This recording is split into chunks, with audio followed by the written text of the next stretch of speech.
துணிவு திரைப்படத்துக்கு அப்புறமா தன்னோட AK-62 படத்துல கமிட் ஆனாரு அஜித். விக்னேஷ்வன் இயக்க அந்த இந்த படத்தை லைக்கா நிறுவனம் தயாரிக்கிறதாக இருந்தது. ஆனா கடைசி நேரத்துல விக்னேஷ்வனுக்கு பதிலாக இயக்குனர் மகிழ் திருமேனி இந்த படத்துக்காக கமிட் ஆனாரு. அப்புறமா AK-62 படத்தோட டைட்டில் விடாமுயற்சின்னு அதிகாரப்பூர்வமாக அறிவிக்கப்பட்டது. இல்ல கடந்த மாதம் தான் இந்த படத்தோட படப்பிடிப்பு தொடங்கி இருக்கு. இந்த அறிவிப்புமே இல்லாம அஜர்பைஜான்ல படப்பிடிப்பு தொடங்கி இருக்காரு மகிழ் திருமேனி. படத்தோட பெரும்பான்மையான காட்சிகளை அஜர்பைஜான்ல முடிக்கிறதுக்கும் திட்டமிட்டு இருக்காரு. அதன்படி ஃபர்ஸ்ட் ஷெட்யூல் ஷூட்டிங்ல அஜித்தோட த்ரிஷா, பிரியா பவானி சங்கர் ஆகியோரும் இணைந்தாங்க. அதுக்கப்புறமா 2 வாரங்கள் விடாமுயற்சி படத்தோட படப்பிடிப்புக்கு பிரேக் விடப்பட்டது. அதுக்கப்புறமா மீண்டும் இந்த வாரம் முதல் விடாமுயற்சி படத்தோட படப்பிடிப்பு தொடங்கி இருக்கு.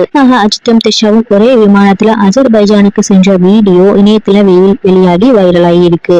அவர்களை தொடர்ந்து தற்போது ஆக்ஷன் கிங் அர்ஜுன், ரெஜினா கேசண்ட்ரா ஆகியோரும் அஜர்பைஜானுக்கு போயிருக்காங்க. 20 நாட்கள் வரை ஒரே ஷெட்யூல்ல நடிக்கும் இந்த படப்பிடிப்புல அஜித், த்ரிஷா, அர்ஜுன், ரெஜினா ஆகியோர் நடிக்கிற காட்சிகள் படமாக்கப்பட இருக்காம். முக்கியமா அஜித் மற்றும் அர்ஜுன் பங்கு பெற தரமான ஆக்ஷன் சீன்ஸும் ஷூட் செய்யப்படுறதாக தகவல்கள் தெரிவிக்குது. இதே போல த்ரிஷாவும் சில ஆக்ஷன் காட்சிகள்ல நடிக்க இருக்காங்களாம். Stunt master Supreme Sundar action choreography செய்ய இருப்பது குறிப்பிடத்தக்கது. அஜித், த்ரிஷா, அர்ஜுன் ஆகிய 3 பேரும் ஏற்கனவே மங்காத்தா படத்துல இணைந்து நடித்திருந்தது குறிப்பிடத்தக்கது.